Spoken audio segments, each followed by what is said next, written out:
Gaza में Israeli हमलों से हालात भयावह होते जा रहे हैं। इजरायली सेना ने उत्तरी गाजा को एक बार फिर से खाली करने का आदेश दे दिया है। इसके बाद से मध्य और पूर्वी खान यूनिस सहित दक्षिण गाजा पट्टी से व्यापक स्तर पर पलायन शुरू हो गया है। बड़ी संख्या में लोग अपने अपने सामानों के साथ चेतावनी वाली जगहों को छोड़कर सुरक्षित जगहों पर जाने की कोशिश में जुटे हैं। इनमें से कई लोग तो तीसरी बार विस्थापित हो रहे हैं। पिछले 2 दिनों में गाजा सिटी और खान यूनिस में 120 से ज्यादा लोगों की मौत हो चुकी है। इजरायली सेना का दावा है कि उसने हमास के 19 लड़ाकों को मार गिराया है। इजरायल डिफेंस फोर्सेस ने एक बयान में कहा कि गाजा शहर में स्थित अल तबाइन स्कूल परिसर में आतंकियों के सक्रिय होने की खुफिया सूचना मिली थी।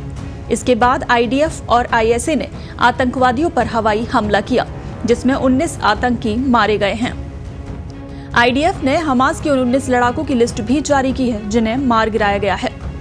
ईरानी विदेश मंत्रालय के प्रवक्ता नासिर कनानी ने इस हमले को नरसंहार और मानवता के खिलाफ अपराध बताया। उन्होंने कहा कि इजरायल ने एक बार फिर साबित कर दिया कि वो किसी भी अंतर्राष्ट्रीय कानून या नैतिक सिद्धांतों के प्रति प्रतिबद्ध नहीं।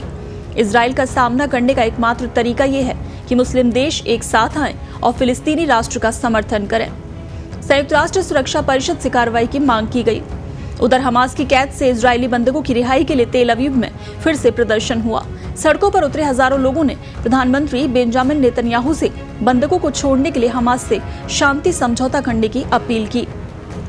बंधक बनाए गए लोगों के परिजनों को डर है कि गाजा में युद्ध लंबा खिंचता है तो ज्यादा बंधक मारे जाएंगे। इस प्रदर्शन में शामिल कुछ लोगों ने प्रधानमंत्री नेतन्याहू से इस्तीफा भी मांगा है।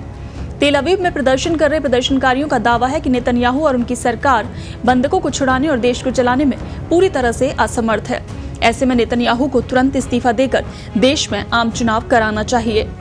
आपको बता दें कि पिछले साल 7 अक्टूबर को हमास ने इजरायल पर हमला कर 250 से ज्यादा लोगों को बंधक बना लिया था। करीब आधे बंधकों को हमास अब तक छोड़ चुका है, लेकिन अभी भी 100 इजरायली उसकी कैद में हैं। आपको बताते चलें कि ईरान की राजधानी तेहरान में इस्माइल हानिया की हत्या के बाद हमास के नए चीफ का चुनाव कर लिया गया है। अब यहाँ सिनवार हमास का नया प्रमुख होगा, जिसे बेहद खूंखार माना जाता है। 7 अक्टूबर को इजरायल में हुए कत्लेआम का मास्टरमाइंड सिनवार को ही माना जाता है।